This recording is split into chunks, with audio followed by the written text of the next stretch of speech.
चौथो अध्याय श्रीमद् भागवत महापुराण। व्यास उवाच इति ब्रुवाणं संस्तूय मुनिनां दीर्घसत्रिणां वृद्ध कुलपति सुतं ब्रुवच सौनिको ब्रवीत। व्यासी कहे छे ते दीर्घकालीन सत्रमा सम्मिलित थયેલા મુનિઓમાં વિદ્યા વયોવૃદ્ધ કુલપતિ ઋગ્વેદી સૌનકજીએ સુતજીની પૂર્વોક્ત વાત સાંભળી છે, તેમની પ્રશંસા કરીને કહ્યું છે। સૌનકજી હવે પ્રશ્ન કરે છે, સુત સુત મહાભાગ વદનો વદતાંબર કથાં ભાગવતીં પુણ્યાં દદાહ યદાહ ભગવાન શુક। સૌનકજી કહે છે, હે સુતજી, તમે વક્તાઓમાં શ્રેષ્ઠ છો તથા ઘણા ભાગ્યશાળી છો। જે કથા ભગવાન સુખદેવજીએ કહી હતી, ભગવાનની તેજ પુણ્યમય કથા કૃપા કરી તમે અમને સંભળાવો। કસ્મિન યુગે પ્રવૃત્તેયં સ્થાને વા કેન હેતુના કુતઃ સંચોદિતઃ કૃષ્ણ કૃતવાન સંહિતાં મુનિ। તેમના પુત્ર સુખદેવજી મોટા યોગી છે, સમદર્શી, ભેદભાવ રહિત અને આત્મ સ્વરૂપમાં જાગૃત છે તથા નિરંતર એકમાત્ર પરમાત્મામાં જ તેમની દ્રઢ સ્થિતિ છે। તેઓ પોતાના વાસ્તવિક સ્વરૂપમાં છુપાયેલા હોવાને કારણે લોકોને મૂઢ, મૂર્ખ જેવા ભાસે છે। दृष्ट्वानुयान्त मृषिमात्मजन्प्यनग्नं देव्यो हि या परिदर्दधुर्णसूतस्य चित्रं तद्वीक्ष्य पृच्छति मुनौ जगदुस्तवास्ति स्त्रीपुंविदान तु सूतस्य विविक्तदृष्टे।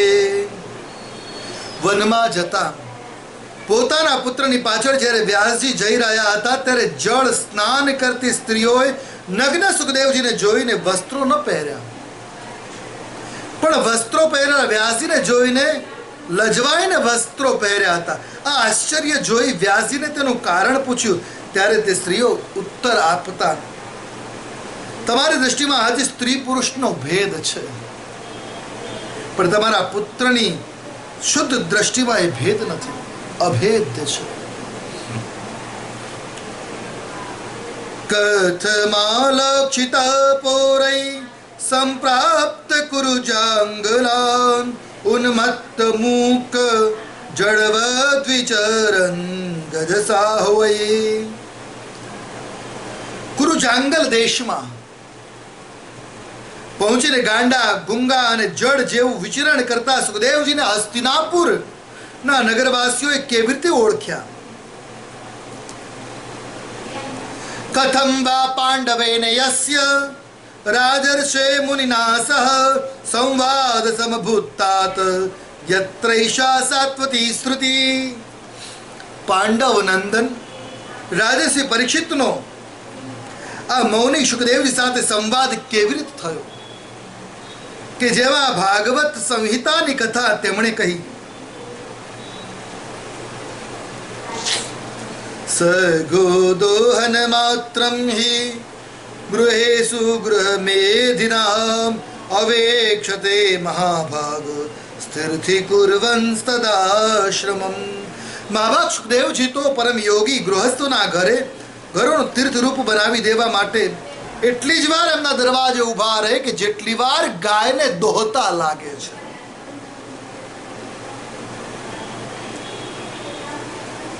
अभिमन्यु सुतं सूत प्राहुर्भागवतोत्तमं तस्य जन्म महाश्चर्य कर्मणि च गृहिणीन। हे सुत, અમે સાંભળ્યું છે કે અભિમન્યુ સુત પરીક્ષિત ભગવાનના મોટા પ્રેમી ભક્ત હતા। એમના અત્યંત આશ્ચર્યપૂર્ણ જન્મનું અને કર્મોનું પણ તમે વર્ણન કરો। સસમ્રાટ કસ્ય વા હેતો પાંડુના માનવધરમ પ્રાયોપવિષ્ટો ગંગાયા મનાદ્રત્યાધિરાટ શ્રિયમ. તેઓ તો પાંડવ વંશનું ગૌરવ છે, વધારના સમ્રાટ. તેઓ ભલા શા કારણે સામ્રાજ્ય લક્ષ્મીનો પરિત્યાગ કરીને ગંગા તટે મૃત્યુના શરણે આવ્યા, અનશન વ્રત લઈને બેઠા હતા? આ બધી વિસ્તારથી એમને વાત કહો. નમંતિ યત્પાદ નિકેતમાત્મન શિવાય હાનીય ધનાનિ શત્રવ કથમ સવીર શ્રિયમંગ દુત્યજામ યુવૈષયોત્સસ્ત્રષ્ટુ મહો મહાસાશુભી. શત્રુઓ પણ પોતાના કલ્યાણ માટે ઘણું બધું ધન લાવીને તેમના શરણોમાં મૂકતા, પીઠિકાને નમસ્કાર કરતા. તે વીર પુરુષે યુવાન હોવા છતાં છોડવી આવી આકરી રાજલક્ષ્મીને કેવી રીતે છોડી? પોતાના પ્રાણોનો ત્યાગ કરવાની શા માટે એમને ઈચ્છા વ્યક્ત કરી?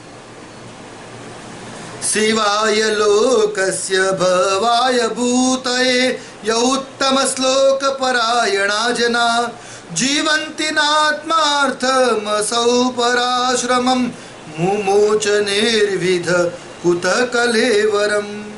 જે લોકોનું જીવન ભગવાનને આશ્રિત છે, તેઓ તો સંસારના પરમ કલ્યાણ માટે, અભ્યુદય અને સમૃદ્ધિ માટે જીવન ધારણ કરે છે. એમાં તેમનો પોતાનો કોઈ સ્વાર્થ સુદ્ધા હોતો નથી, નિસ્વાર્થ હોય છે.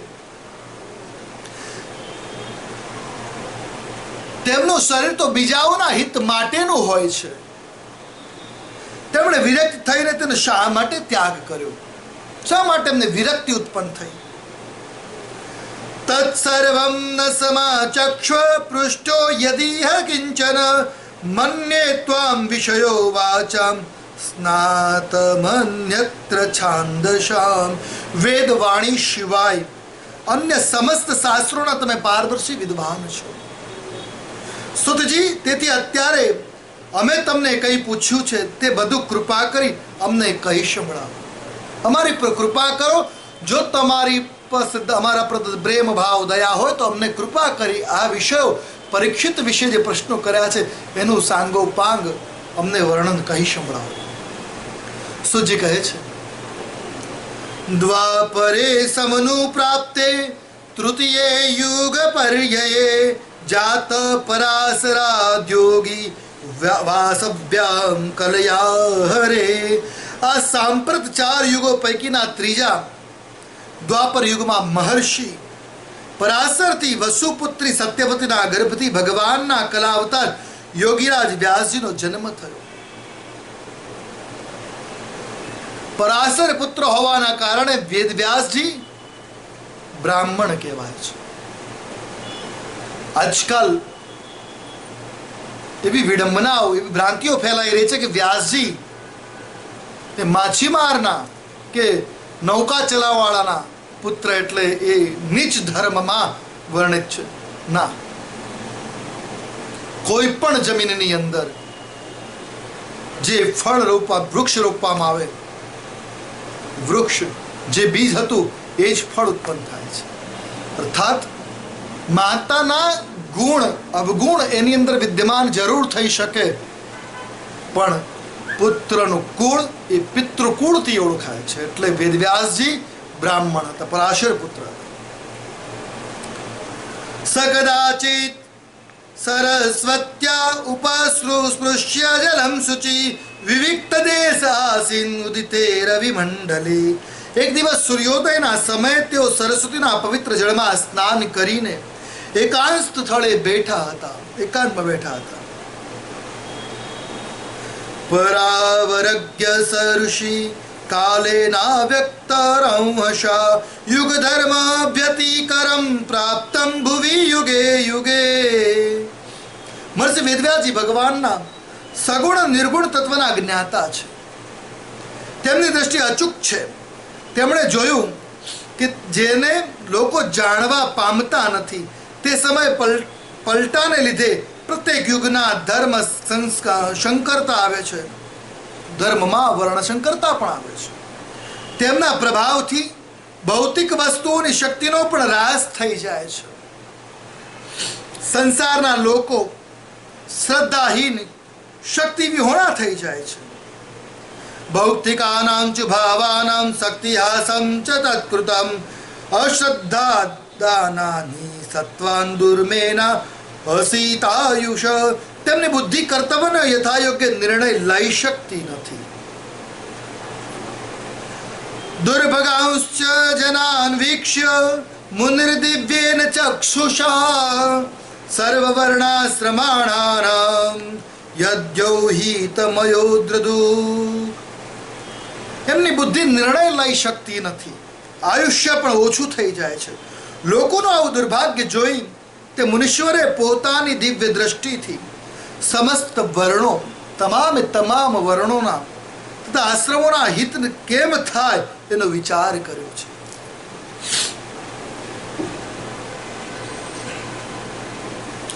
ચાતુર્હોત્ર કર્મ શુદ્ધમ પ્રજાનામ વીક્ષ્ય વૈદિકમ વ્યદધાદ્યગ્નરાસંત્ય વેદમેકમ ચતુર્દિશમ ઋગ્યજુષામાથ વર્ણાખ્યા વેદાશ્ચત્વારૌ દદ્રુતા ઇતિહાસ પુરાણં ચ પંચમો વેદ ઉચ્યતે. વ્યાસી વડે ઋગ્વેદ, યજુર્વેદ, સામવેદ, અથર્વવેદ આ વેદોના ઉદ્ધાર અને પૃથક્કરણ થયો છે. એમના વિભાગ કર્યા છે, એમની સંહિતા સ્વરૂપ કર્યા છે. આ ચાર વેદોનો ઉદ્ધાર પૃથક્કરણ કર્યો. આ ઉપરાંત પાંચમો વેદ જેને કહેવાય એવું ઇતિહાસ એટલે મહાભારતની પણ એમને રચના કરી છે.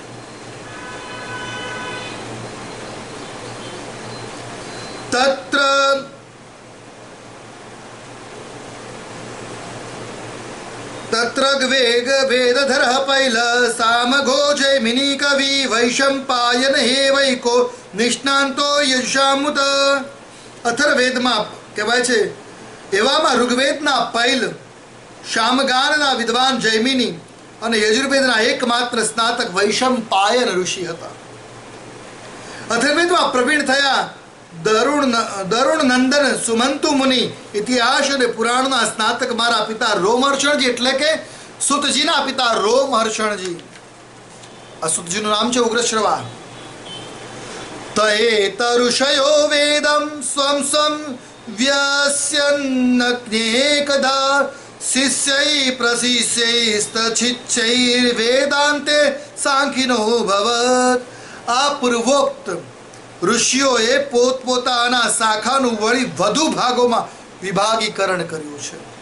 આ રીતે શિષ્યો, પ્રતિશિષ્યો, પ્રશિષ્યો વડે ઘણી વેદોની ઘણી બધી શાખાઓ બની છે. વેદવ્યાસજી વિભાજન કર્યું એ સમયના એમના રોજ શિષ્યો હતા.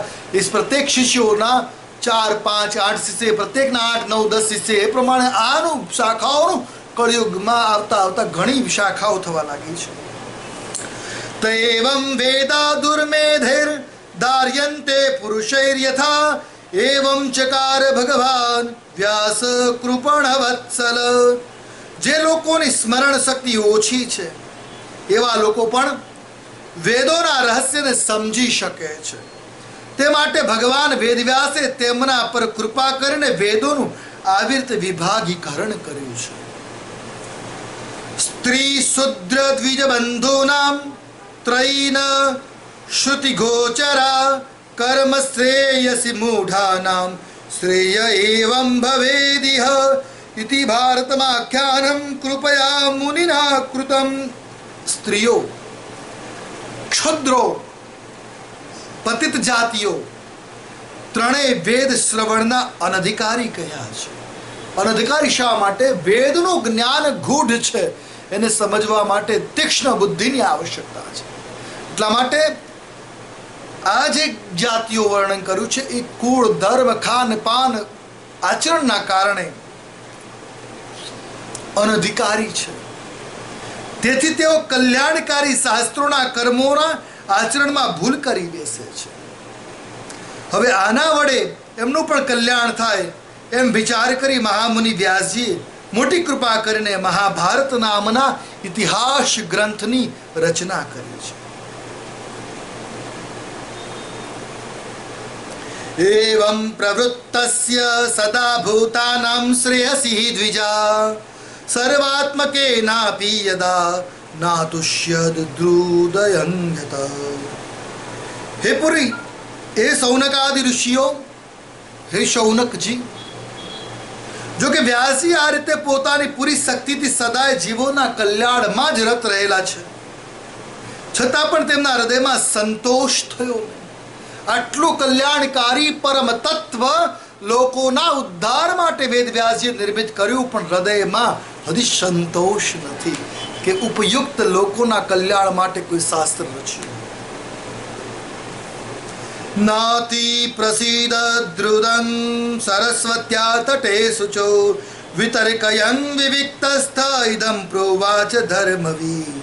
આ પ્રમાણે તેઓ કંઈક ખિન્ન મને સરસ્વતી નદીના કિનારે ઉદાસ થઈને બેઠા પવિત્ર તટ પર એકાંતમાં બેસી મનોમન વિચાર કરતા કહેવા લાગ્યા. મનમાં વિચાર કરતા હતા, મન કહેવાય મંથન કરતા હતા પોતાની જાતનું. અને દરેક વ્યક્તિએ જીવનમાં મંથન તો કરવું જ જોઈએ.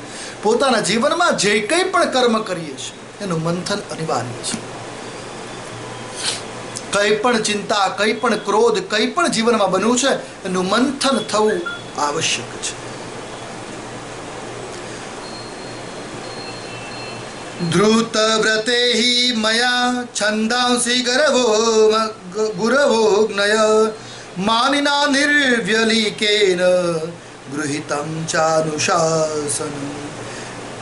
મેં નિષ્કપટ ભાવે બ્રહ્મચર્ય વગેરે વ્રતોનું પાલન કરતા કરતા વેદો, ગુરુજનો, અગ્નિઓનું સન્માન કર્યું છે તથા તેમની આજ્ઞાઓનું પાલન પણ મેં કર્યું છે. ભારતવ્યપદેશેન યામ્નાયાર્થસ્ય દર્શિત દ્રશ્યતે યત્ર ધર્માદિ સ્ત્રી શુદ્રાદિભિરપ્યુત. મહાભારતની રચનાના નિમિત્તે મેં વેદોનો અર્થ પ્રગટ કરી આપ્યો છે.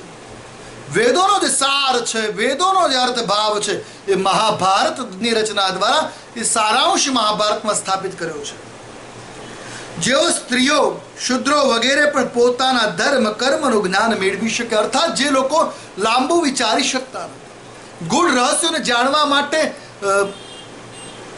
કેપેબલ કે શક્તિ સંમત નથી, એમના માટે સહજ ઉપાયો વાળું, સહજ સરળ શબ્દોમાં એ જ્ઞાનને મહાભારતના સ્વરૂપમાં એમને લખી દીધું છે. તથાપિ બત મે દેવો યાત્મા ચૈવાત્મના વિભુ અસંપન્ન ઈવા ભાતિ બ્રહ્મ વર્ચસ્ય સત્તમ. જો કે હું બ્રહ્મ તેજથી સંપન્ન છું. વ્યાસ મહારાજ અમર છે, બ્રહ્મ તેજસ્વી છે, આ પુરાણોના સંહિતાઓના રચયિતા છે, ભારત નામના ઇતિહાસના રચયિતા છે, સર્વસમર્થ છે. તેમ છતાં કહે છે કે મારા હૃદયમાં રહેનારો આત્મા પરમાત્મા સાથે યોગ નહીં થયો હોવાનું એવું લાગે છે. આજે એવું લાગી રહ્યું છે કે પરમાત્માની સાથે મારા હૃદયનો સંપર્ક નથી થઈ રહ્યો. યોગ એટલે જોડાવું, પરમાત્માની સાથે મારા હૃદયથી હજી જોડાયો નથી એવું લાગી રહ્યું છે.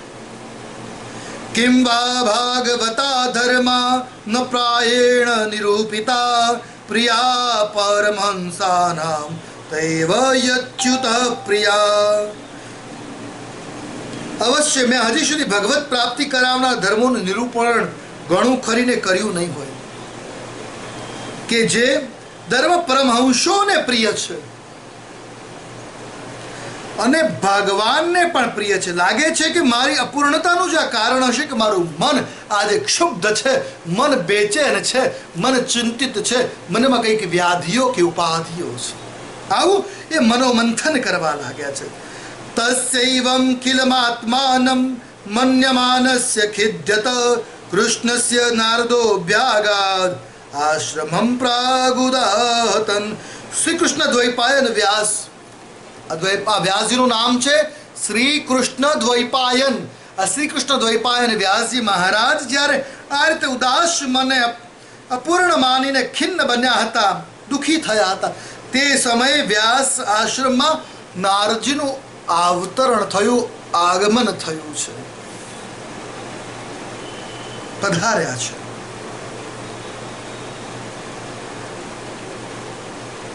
तमभिज्ञाय सहसा प्रत्युत्थायागतं मुनि पूजयामास વિધિવન નારદમ સુરપૂજિતમ. તેમણે આવેલા જોઈ વ્યાસજી તરત ઊભા થઈ ગયા અને દેવો વડે સન્માનિત દેવર્ષિ નારદજીને અર્ઘ્ય આપી એમનું સન્માન કર્યું છે. નારદજીની વિધિવત પૂજા કરી છે. ઘર આંગણે કોઈ પધારે તેનું સન્માન કરવું જોઈએ, એને આવકારો, આવો ભગત કરવી જોઈએ. નારદજીનું આગમન થયું એટલે વેદવ્યાસજી મહારાજે ભલે પોતે ઉદાસિત છે, મનમાં બેચેન છે, ચિંતિત છે, છતાંય આવકારો આપ્યો છે, એમનું સ્વાગત કર્યું છે, એમને આસન પ્રદાન કર્યું છે બેસવા માટે. આ પ્રક્રિયા કરી છે. જય જય શ્રીમદ ભાગવત પારમહંસ સંહિતાયામ નૈમિષારણ્યોપાખ્યાને પ્રથમ સ્કંદે ચતુર્થો અધ્યાય. શ્રી કૃષ્ણચંદ્રાર્પણમસ્તુ. બોલીએ કૃષ્ણચંદ્ર ભગવાન કી જય. શ્રી ભાગવત ભગવાન કી જય.